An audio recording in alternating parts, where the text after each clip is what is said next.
Better Life Media, America's leading source for life improvement, presents Brian Tracy. Secrets of Self-Made Millionaires.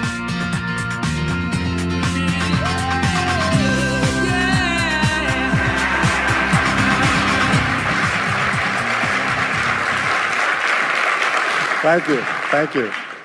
Thank you for being here. I have some good news for you. More people are going to make more money in the next few years than have been made in all of human history. In the year 1900, there were 5,000 millionaires in America. In the year 2000, there were 5 million millionaires. That's an increase of 1,000 times. Now, there was a leveling off in 2001, 2002. In the last 2 years, the number of millionaires has jumped 33%. It's jumped to 8.2 million millionaires in America, and virtually all of them are self-made, which means they started without a pot to you-know-what in or a window to throw it out of. And they've made it in one generation. When we look at the wealthiest people in America today, Warren Buffett, Michael Dell, of course, Bill Gates, Paul Allen, and the Walton family, all first-generation multi-billionaires. We have a $12 trillion economy today that is growing at the rate of $500 to $600 billion a year, and all that money is going through somebody's fingers, and your job is to make sure it goes through yours and some of it sticks. Is that a good goal for today? And my job is to show you how to do it. The good news is that all the answers have been found. Self-made millionaires have been studied exhaustively. They've been analyzed. They've been interviewed by the hundreds of thousands and millions. And what we know is exactly who they are and what they do and how they think and how they tick and the decisions they make and the things that they do and they don't do.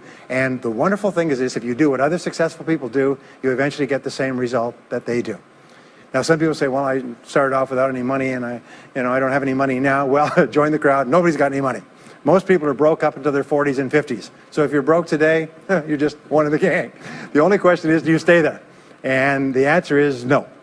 Now, when I started off in this many years ago, I came from very poor beginnings. I did not graduate from high school. I finished in the half of the class that makes the top half possible. When I left school, I dropped out of high school. I could only get laboring jobs.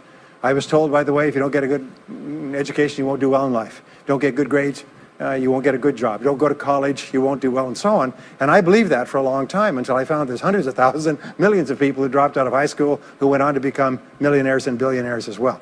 The reason I say that to you, by the way, is don't let it hold you back. Don't let any experience that you've ever had in your life act as a brake on your potential, because there's hundreds of thousands of people who've had it worse than you could ever dream of, who've gone on to accomplish wonderful things. So, I worked at laboring jobs for several years. I worked in construction. I worked on farms and ranches. I worked in factories putting nuts on bolts hour after hour. And one day, in a state of frustration, I began asking this question: why is it that some people are more successful than others? Now, in the Bible, there's the line that says, "Seek and ye shall find, for all who seek findeth. Ask and the door will be opened." So I began asking other successful people, what are you doing differently from me? And they told me, and I did it, and I got better results. I got into sales when I could no longer get a laboring job, like many of you. And in sales, I noticed that one of the guys in my company was making 10 times as much as anybody else, and he was selling the same product out of the same office at the same price to the same people under the same conditions, and he was making 10 times as much as anybody else. So I went and asked him, what are you doing differently from me? And he told me, and I did it. Now, what I discovered, which changed my life and which brought us here today, is I discovered the law of cause and effect. The law of cause and effect, sowing and reaping, action and reaction, is the great universal or iron law of the universe. What it says is that everything happens for a reason, is that there are no causeless effects, is that even if we don't know what is causing the effect, we trace it back. It's the basis of the scientific process, of all medical research, of all marketing, of all business, is if you can define an effect that you want, you can trace it back and find somebody who at one time did not have that effect, and then find out what they did, and then do the same things, and you eventually get the same results. We say that success is not an accident. Failure is not an accident. Success leaves tracks. So if you just follow the tracks of other successful people, no matter where you're starting from, you eventually get to the same place that they get. Well, this was a shocker for me, because, and I learned later in psychology, by the way, that one of the two most important things we need to have to be happy and healthy is a sense of control, a feeling that we are in control of our lives, that things are happening for a reason, and a sense of coherence. a feeling that things fit together. Well, when I realized the law of cause and effect explained everything, I thought, wow. So in sales, I went to the top of my sales force. I read and I learned, attended courses, and especially I applied what I learned. And then when I got into sales management, I again read the books and took the courses and asked for advice. And when I got into real estate and importation and development and manufacturing and distribution and a whole series of businesses over the years, the first thing I did is I asked, how does it work? How do people succeed in this field? And then I buried myself and immersed myself. I spent hours and hours and hours studying, and then I did what the most successful people did. Interesting point. We say that nature is neutral. In other words, nature doesn't care who you are. It doesn't care if you're tall or short or male or female or black or white, educated or uneducated. Nature doesn't care. All that nature cares is that you do what successful people do. It's like making a recipe. Nature doesn't care if you follow a recipe. If you follow the recipe exactly, you get the dish. Nature doesn't care who's doing it. And that's the wonderful thing about our society. It's basically like justice. It's blind, is nature doesn't care. In fact, there are a lot of people who are not as smart and not as talented as you who are doing vastly better than you, not because they're better, but because they're just following proven success methods. There's nothing that will make you madder than to see somebody who's dumber than you, who's making more money than you, right? Have you had that experience? So what we do is we use proven success methods. We just find out what they are, and we do them over and over again. Quick point, nothing works the first time, okay? Please understand that. Nothing works the first time. What is the average number of times that a person tries with a new goal before they give up? Can you guess? Well, the average is less than 1, because most people give up before they try even once. They say, that's a great goal. I'd love to be financially independent, and then they give up. They don't even try. They say, but I couldn't because of this and because of that, and so on. And then they move away to a wonderful place called Someday I'll. You ever heard of Someday I'll? Someday I'll start saving money. Someday I'll get out of debt. Someday I'll lose weight. Someday I'll start a business. Someday I'll get serious about my finances. And most people live on Someday I'll. Your job and my job is to vote yourself off the island, right? And we start taking control of our lives. Well, about some years ago, I was called by a major businessman, and he asked me if I would do a talk for his 800 entrepreneurs that own separate franchises within his organization on how to become a self-made millionaire. And I said, sure. When you're a young speaker, you agree to speak on any subject. Sure, I'll speak on that subject. Now, I was just like most people. When I was young, I wanted to be a millionaire by the time I was 30. And when I hit 30, I put it off to 35. And as I got to 35, you put it off to 40, and then you kind of just don't look at it anymore. You forget about it and feel the deck is stacked against you. Well, I was about 38, 39 when he called me up and asked me. I said, sure, no problem. And I said, now, what do I know about self-made millionaires? And this is a shocker. I didn't know anything. Oh, I knew that they had more than $1 million, but that's a real basic piece of knowledge, you know. So I started thinking, what do I know about it? So I began to study them. And that's when I found out that they've been studied so thoroughly, is we know everything there is to know about them. They are a source of incredible fascination. And there's 50 years of research. So I began to read the studies and find out where they came from and what they did and how they thought and where they started and the decisions they made and the kind of people they were. One of the things that I learned, by the way, is that becoming a self-made millionaire is not the important thing. What is really important is the person you have to become a self-made millionaire. You have to become a totally different human being. One of my friends says that in order to achieve something you've never achieved before, you have to become someone you've never been before. And it's a really important insight, is the qualities that you need to develop, qualities on the inside to become a self-made millionaire, are incredible qualities that make you a vastly better person. Not only better in terms of character, determination, discipline, decision-making, strength, and so on, but they make you a far better person. They round out your character in a far better way. So that the real payoff of becoming wealthy is not because you can eat more, because how many more meals can you eat? How many more clothes can you wear? But it's the kind of person that you become, and then the kind of people that you associate, the kind of life that you have. And so the things that we're going to talk about now, and I know that you're some of the smartest people in our country, so I'm going to give you these ideas very quickly, like dealing cards. What I found in my research is that there's a series of qualities that self-made millionaires have. If you have these qualities, your success is virtually guaranteed. And if you don't have these qualities, the qualities are learnable. Point number one is that all business or sales skills are learnable. All financial skills are learnable. If you can drive a car, you can learn any skill. If you can drive a car, you can learn the skill. Now, number two is you're probably only one skill away from doubling your income right now. you're probably only one skill away from setting yourself on the road to becoming a self-made millionaire. That turns out to be the case for almost everyone.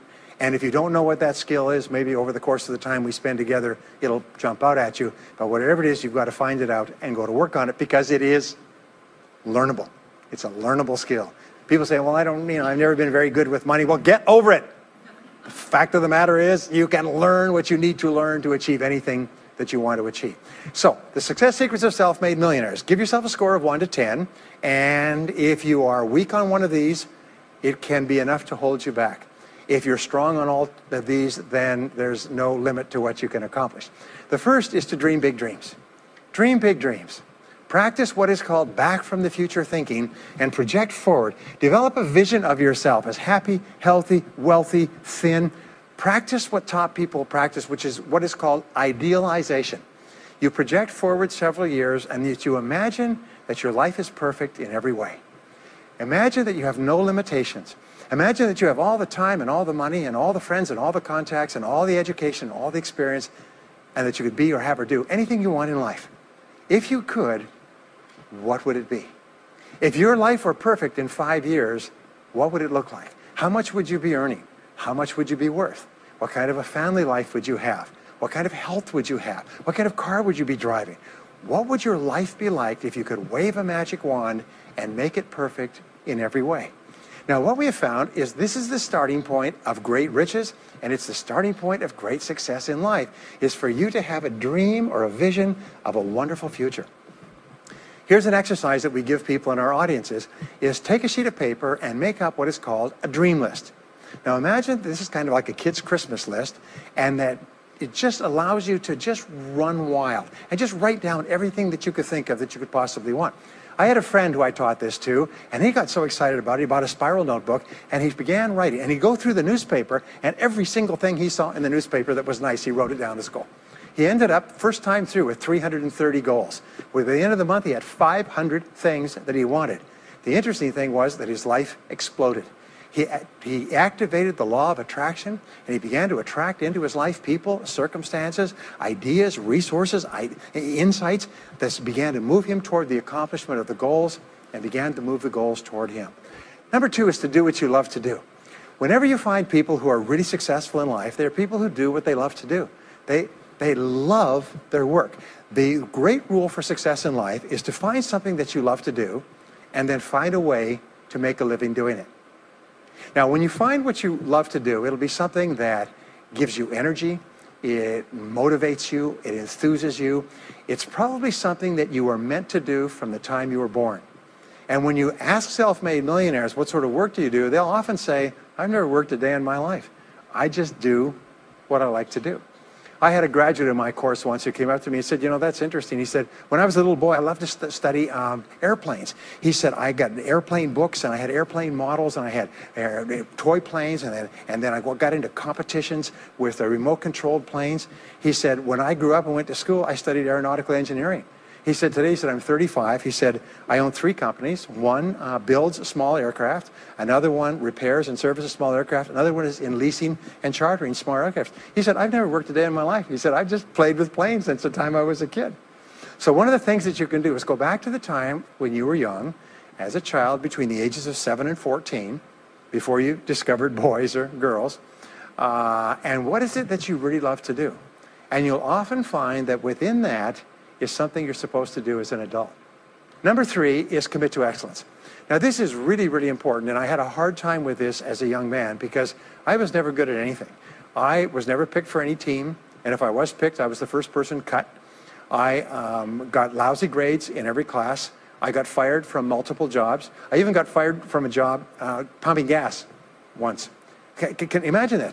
Being fired for pumping gas because you're no good. They came out and said, you're no good at pumping gas. How can you be no good? Little old ladies can pump gas, and here I was no good at pumping gas. Anyway, so I got fired. I went from job to job, and then I discovered that all people who are successful are excellent at what they do.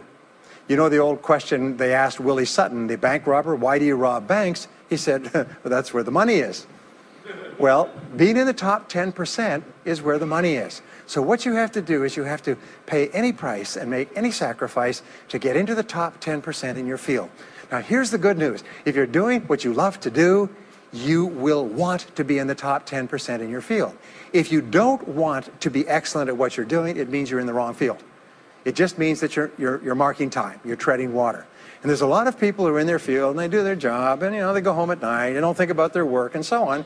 And this kind of an attitude means that you have no future. You have a very shaky present. That crackling sound you hear is the ice breaking under your feet, okay?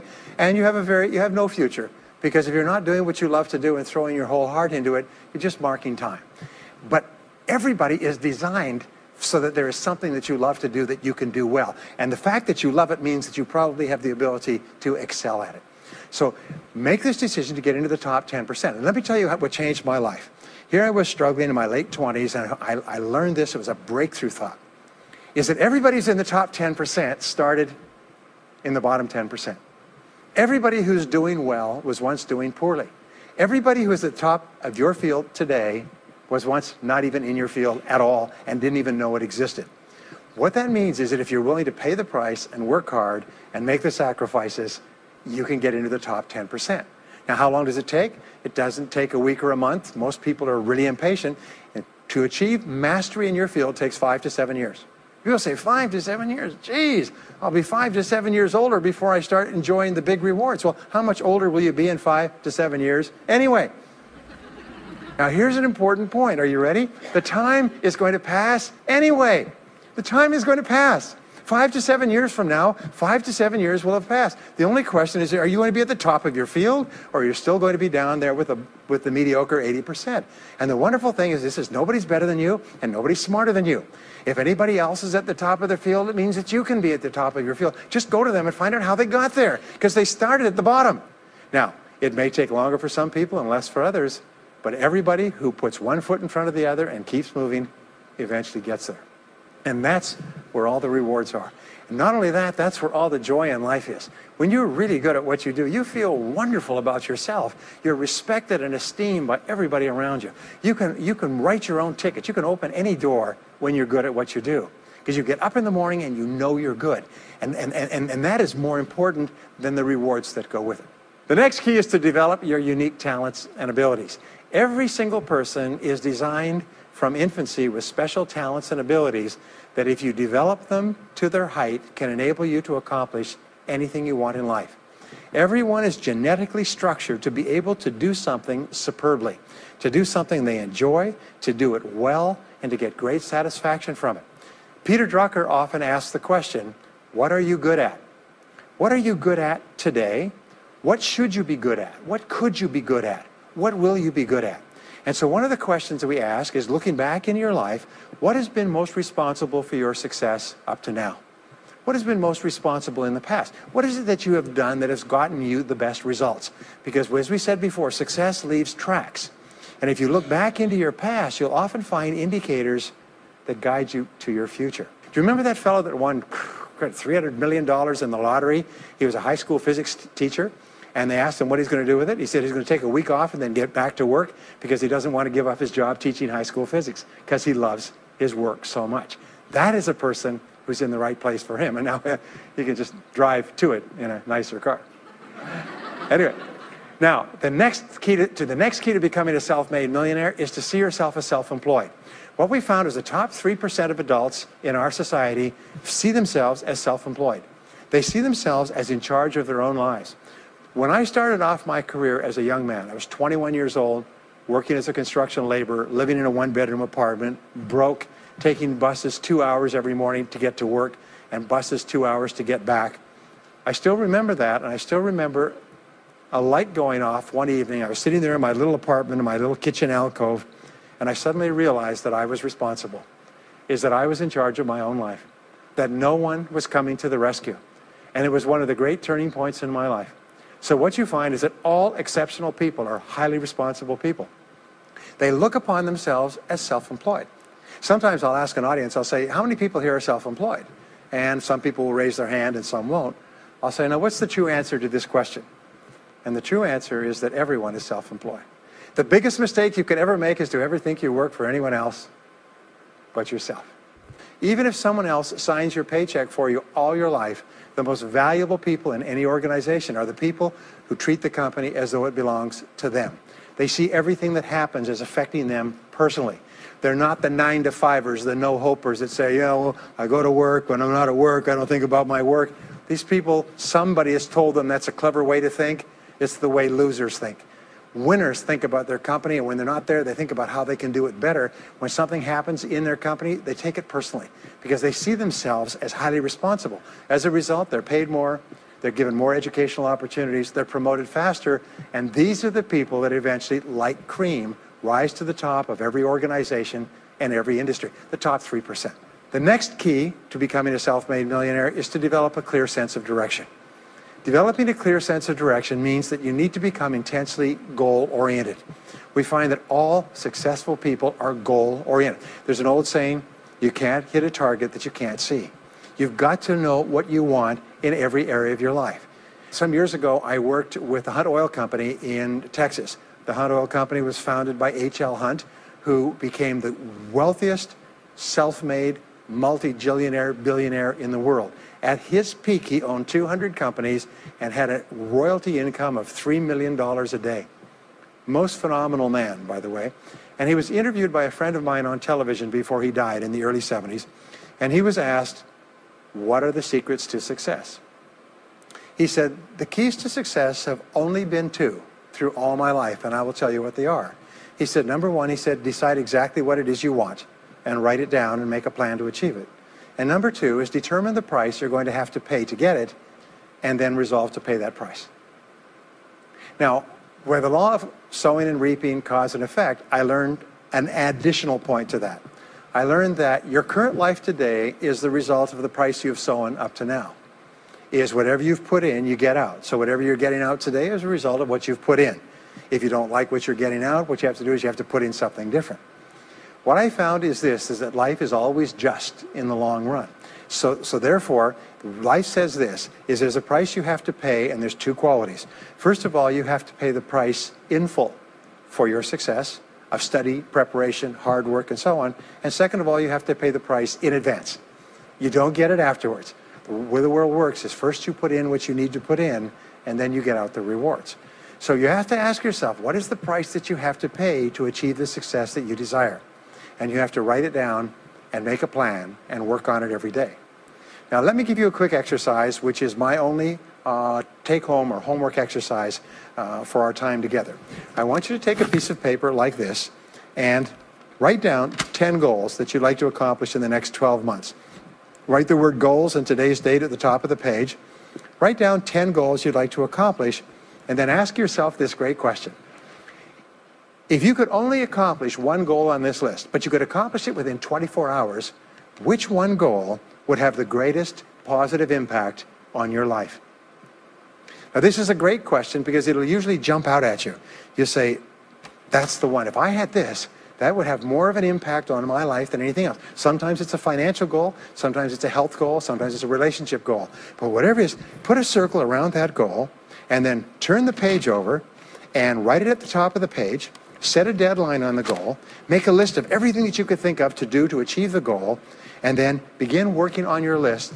And here's the kicker, do something every day. Do something every day that moves you one step forward towards your major goal. My promise to you that this exercise, selecting your most important goal, making a plan, and working on it every day, will change your life in ways that you cannot imagine. They say that people begin to become great when they determine their major definite purpose, their number one goal, and work on it every day. It is the secret to becoming a self-made millionaire. It's the secret to great success in life. My promise to you is a week, a month, a year from now, you'll look back and you'll be absolutely staggered at the difference it makes. I was giving a seminar not long ago, and a gentleman came up to me. He said, you know that goal-setting exercise? It changed my life 10 years ago. He said, I was broke, I was divorced. He says, I was an alcoholic, and somebody dragged me to one of your seminars. He said, and I did that exercise, and I picked my major goal. He said, it changed my life. I said, in what way? He said, today, he said, I'm worth $40 million. I said, wow. He said, yes, and I owe it to that lesson. Next is refuse to consider the possibility of failure. It's the most amazing darn thing is that the fear of failure is the greatest single obstacle to success in adult life. And it's not failure itself, because each one of you is a professional failure. Each one of you has failed over and over and over again. Isn't that true? All of us fail. All human beings fail over and over. 9 out of 10 things that we try don't work out the way we expected. We have failures in relationships and in jobs and in careers and investments and everything. It's not the failure that holds you back. The failure makes you smarter. We say that it is the fear of failure, not failure, that holds you back. And the way that you overcome failure is you never consider the possibility of failure. The rule is this, is there's no such thing as failure, there's only feedback. Is when you try something that doesn't work, you get feedback, not failure. And recognize that most things you try aren't going to work the first few times. So what you do is you say, oh, that's an interesting bit of feedback. And you pick yourself up and you move forward and you have more feedback and you move forward. To become a self-made millionaire, you're going to fail over and over again, year after year after year. But your brain has a cybernetic mechanism, which means that every time you try something, you get feedback, which makes you smarter. And when you try something else, you get feedback, which makes you smarter. And eventually, you reach the point where you're too smart and you stop making mistakes. You start to do more and more things right and fewer things wrong. But you can't get there unless you have experienced the failures. Henry Ford once said that failure is merely an opportunity to more intelligently begin again. Now, let me pass on one great rule to you, which has been discovered in interviewing self-made millionaires. Self-made millionaires look into every failure for something good. They say, there's got to be something good in this that I can benefit from, and surprise, surprise, they always find it. Second is, self-made millionaires always seek the valuable lesson in every setback or obstacle or temporary failure, and they always find the lesson. Now, what do failures do? Failures whine and cry and think about what they've lost and blame their problems on someone else. Successful people say, what can I learn from this that will make me smarter next time? And my promise to you, those who seek find, is that if you go looking for a valuable lesson in the biggest problem that you're facing today, you'll always find the lesson. Here's another possibility. Your biggest problem today could be the biggest gift that you have ever received, because it may contain within it the lesson that will make you successful. If you stop thinking about what happened and who's to blame, and you start looking for the gift within your problem, sometimes it can transform your life. The next key is to dedicate yourself to lifelong learning. Now, what takes you from rags to riches is personal development, personal and professional development. In the 21st century, as Peter Drucker says, knowledge and skill are the keys to the 21st century. And the only thing that will be relevant, the only skill that will be relevant in the 21st century is the ability to learn new skills, because virtually everything you know is becoming obsolete at a rapid rate. Stephen Covey says that your current knowledge base has a half-life of 2 years, which means that half of everything you know will be irrelevant within 2 years. And 2 years from now, half more. So if you're not continually learning and upgrading your knowledge and skills, you're not staying in the same place. As Pat Riley says, the basketball coach says, if you're not getting better, you're getting worse. If you're not constantly learning, you're actually falling behind. So here are the 3 keys to continuous learning. Number 1 is read in your field 30 to 60 minutes each day. In other words, turn off the television, turn off the radio, put aside the newspaper, and just read in your field. The very best places to read, by the way, are books. Read books, the best-selling books written by the most successful people in your field, because books contain a wealth of riches that can enable you to function at a far higher level, to get much better results than you could before. So read 30 to 60 minutes a day. I've had people tell me, countless people over the years, that reading an hour a day has doubled and tripled their income within a year. The second thing you do is take every course that you possibly can. The courses and seminars that are available to you in your field that are given by professionals that are courses that have been developed over years and years and years. They have been tested and tested and tested. The person who is talking to you for several hours has spent thousands of hours learning their subject. They have dry tested this or done test runs with thousands of other people. When you take a course, you can learn enough information in 1 or 2 days, more than you could learn in 2 or 3 years or maybe even a lifetime, all distilled and put together. People say, I can't afford a course. You cannot afford not to buy books. You can't afford not to go to courses. Some years ago, I had a dentist, and he was a very successful dentist. I was recommended to me by a friend. And this dentist retired at the age of 53. And just before he retired, he sold his practice for about $2 million. Just before he retired, he told me why. He said about 8 years before, he had attended a dental congress in Hong Kong. This is from California. He'd flown all the way to Hong Kong to attend this international dental congress because there were specialists giving private lectures, sort of plenary sessions on the side. And he attended this session, and it was on particular technique of cosmetic surgery that this dentist had developed that no one else knew, where you could basically straighten out a person's entire front jaw so they look beautiful at a very low cost, at a very high level of effectiveness. He came back and he began implementing this in his practice. People began flying from 500 to 1,000 miles away. Every dentist sent their families, members, and themselves to this dentist. He was able to charge whatever he wanted to charge. He said 8 years later, he retired as a self-made millionaire at the age of 53 to enjoy his money for the rest of his life from what he learned from one session at one convention at one course. Now, that is a true story, and maybe it's an exception, but you can never tell where the information is going to come from. The third way that you can upgrade your skills is listen to audio programs in your car. The average driver drives 500 to 1,000 hours a year, 25 to 50,000 miles. If you listen to audio programs in your car, according to the University of Southern California, you will get the equivalent of almost full-time university attendance just listening to learning material as you drive around. It can totally and profoundly change your life. Very, very important. Here's an interesting point. The more you commit yourself to becoming the best person you can be, the more you like yourself and respect yourself. The more energy you have, the bigger goals you set for yourself, the more you persist. When you invest in yourself and you read and learn and upgrade your skills, you're telling yourself, wow, I am a person with a great future, and it's up to me to maximize my potential. And your self-esteem goes up, your self-respect goes up, your sense of personal pride goes up, and you started to get promoted more and paid more in every part of your life. Well, the next is to develop a workaholic mentality. In our society today, you hear all these people talking about take it easy, have balance in your life, relax, lean back, have fun at work, happy, get along with your coworkers. This is loser talk. Loser, loser, loser. Now, there's a time in your life when you can back off, all right? You can take it easy. But that's when you've made it, not before you've made it. Because before you've made it, you're in a competition with hundreds of thousands of millions of other people, like at the Olympics, who also want to make it. And in order for you to win, you are going to have to work harder and work better and work smarter than they do. So the rule is to develop a workaholic mentality. What does this mean? It means that you start a little earlier, you work a little harder, and you stay a little later. Use what I call the 40-plus formula. The 40-plus formula says that working 40 hours a week gets you survival, and that's all. You work 40 hours a week, you survive. You make no progress. You don't go ahead. You just barely hang on.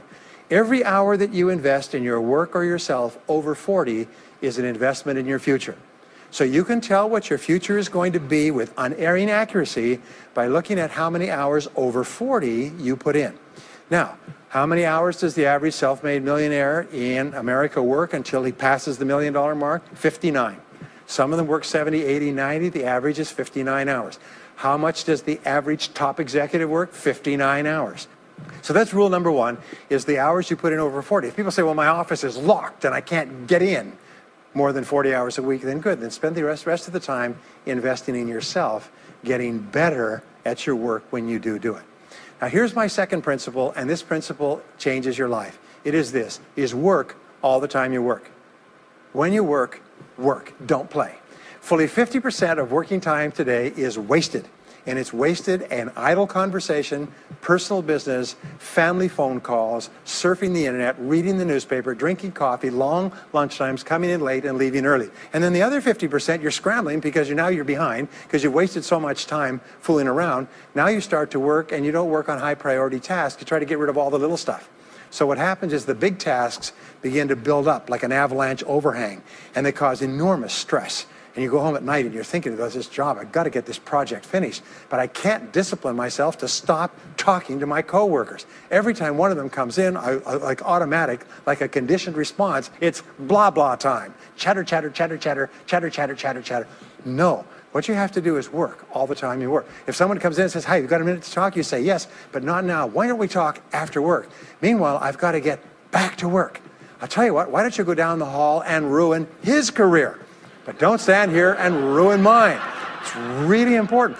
There's a great story of a little girl goes to her mother and says, Mommy, why is it Daddy always brings his briefcase home and he works in the evenings and he works on the weekends and he doesn't spend any time with the family? And she says, well, honey, you have to understand, Daddy can't get all his work done at work, so he has to bring it home. She said, why don't they put him in a slower class? Next key is to get around the right people. This is a key for becoming a self-made millionaire, is get around the right people. Dr. David McClellan at Harvard did studies for 25 years looking into why it is that some people succeeded greatly in life.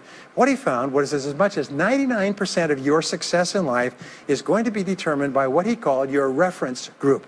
Your reference group are the people with whom you habitually associate. They're the people that you associate with at work, the people you associate with home, your church, your political party, your social circle. What he found in working with people is that changing a person's reference group totally transformed the way they think. Why? It's because we are like chameleons, and we absorb through the skin the attitudes, the opinions, the behaviors, the style of dress, the style of speech of the people with whom we associate most of the time. If you start to associate with winners most of the time, you find that they have a totally different worldview. They're positive, they're upbeat, they're focused, they're learning, they're growing, they're positive of what they're doing, and you start to become like that. We know that our relationships determine 85% of our happiness or unhappiness in life. In other words, if you have bad relationships, personal relationships, they will drag you down worse than a sea anchor. If you work for a bad boss, it'll destroy all your joy in work. If you have one negative coworker, they found that one negative person in an office can cast a blackness over the whole office because of his or her negativity. And so the most important thing you do is you choose your relationships with care and only associate with people that you like and respect and enjoy being around. Next is be prepared to climb from peak to peak. One of the keys to becoming a self-made millionaire is to realize that life is never one continuous train. It's always up and down. So it goes up. Like if you climb a mountain peak, you have to go down into the valley before you climb the next peak. So all of life is cycles and trends. All of life is cycles and trends. And there's up cycles and there's down cycles and there's up trends and there's down trends. The question is, what is the general direction of your trends? We say this, is that life is 2 steps forward and 1 step back. Successful people focus on the 2 steps forward, and then they protect themselves on the downside. They build up cash reserves. They put in stop-loss orders on their stock market. They very carefully watch what they're doing. So they try to maintain that 2 steps up, and then make sure that the 1 step back is not so far. And then they want to make sure that this curve is generally upward, so that each time there's a step back, they're still further ahead than they were before. The next one, which is to develop resilience and bounce back. Developing resilience and bouncing back is one of the key qualities of self-made millionaires, because as I said right at the beginning, most things won't work. This is a very interesting point, is that you're going to be knocked down over and over again. And what we know, as my friend Charlie Jones says, is you have to bounce, don't break.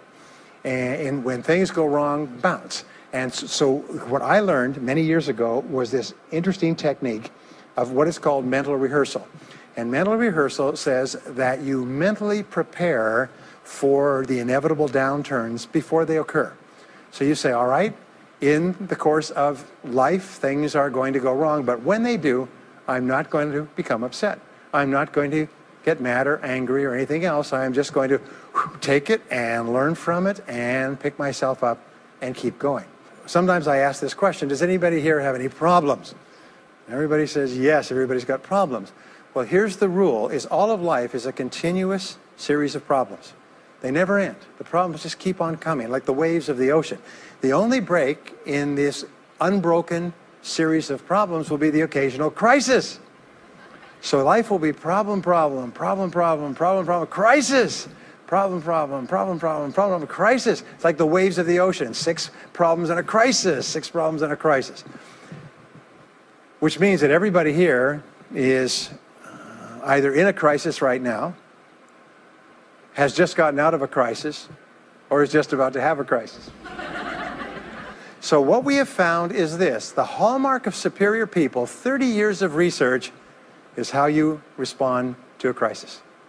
How you deal with problems and how you respond to a crisis. And what we have found is this, is superior people look for the solution to every problem. They don't allow themselves to become upset and angry. When something goes wrong, they say, okay, what's the solution? And they become intensely solution-oriented. When you have a very intense problem, that stimulates creativity to solve the problem. So what you do is you write and define the problem clearly. If you have a problem, you say, wait a minute, what is my problem? What is it that I'm worried about? And write it down. And the very act of defining a problem clearly often triggers the solution to the problem.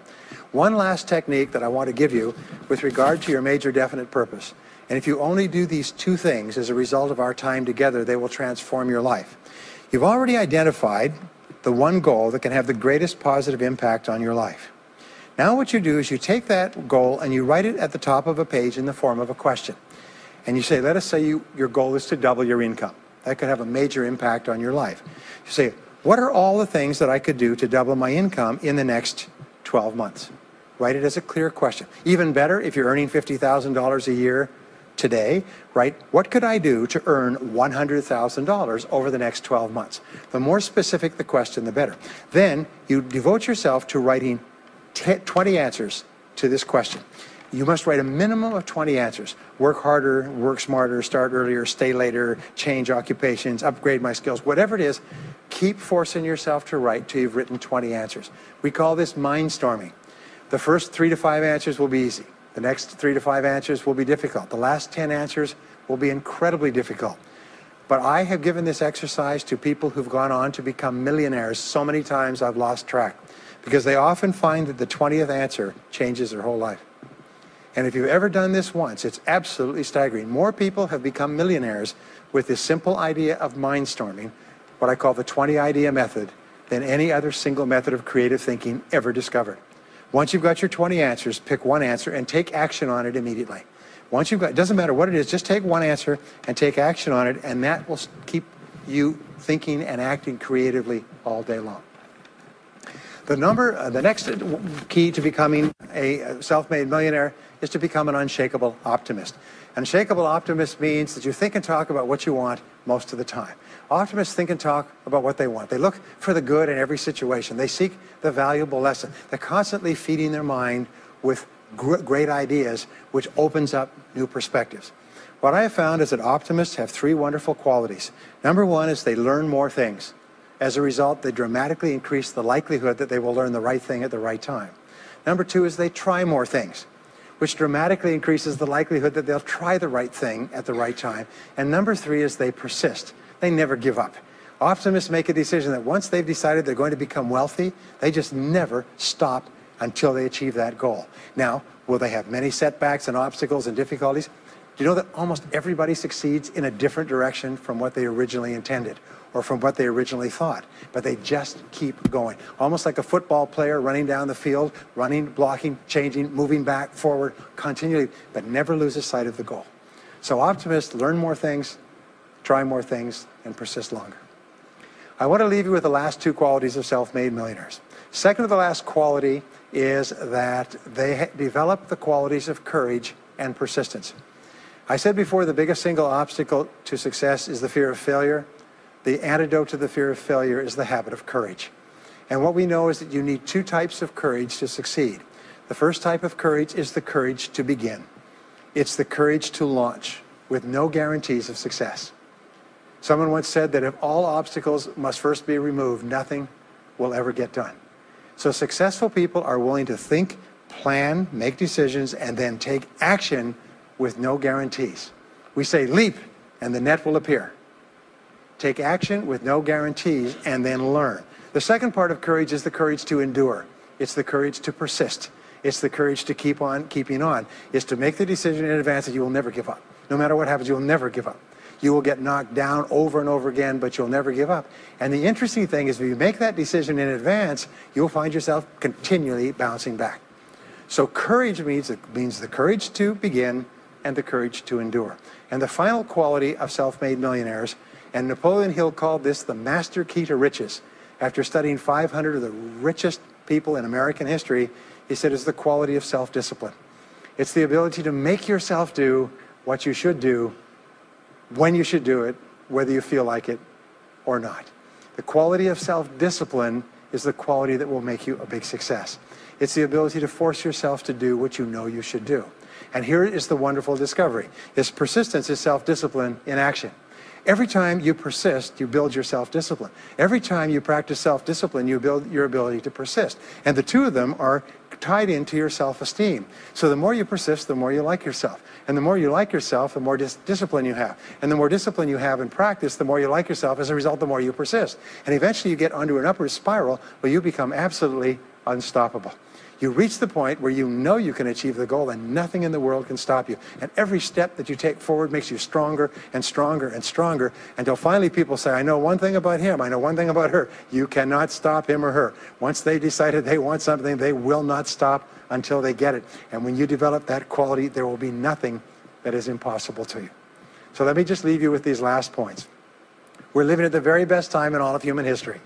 More people are going to make more money in the next few years than have ever been made in all of human history. More people are going to become millionaires and are becoming millionaires today at a faster rate than we've ever thought possible. And no one is better than you and no one is smarter than you. And if you do what other self-made millionaires do, then nothing in the world can stop you from eventually getting the same results as other self-made millionaires. And I hope you do. Thank you very much.